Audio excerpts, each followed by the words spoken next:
We're hearing a lot right now about the marriage amendment in Minnesota. As an attorney, what are some of the things that you lose out on if you are not legally married?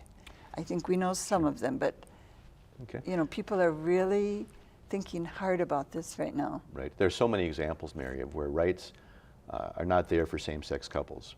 There is an organization called Project 515, and they list on their website 515 laws that are there to protect spouses.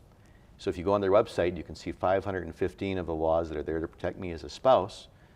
But if I have a relationship with someone who's a man long-term, I'm not going to be able to visit him in the hospital if the hospital has restrictions that relate to family, because I'm not technically family. Now, the hospital may bend the rules, but technically speaking, the family would have the first right to make those long-term health care decisions if not otherwise specified by the person I'd be in a relationship with.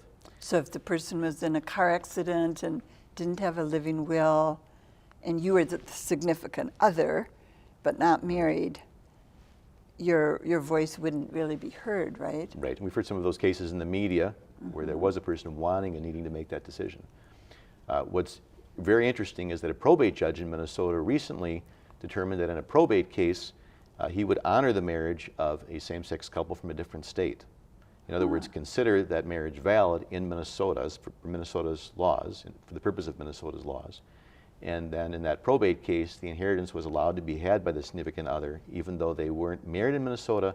The marriage was honored as if it would have happened in Minnesota. So this will be an evolving situation, and the marriage amendment only means that we're not going to be having same-sex marriage in Minnesota per the Constitution if this is passed.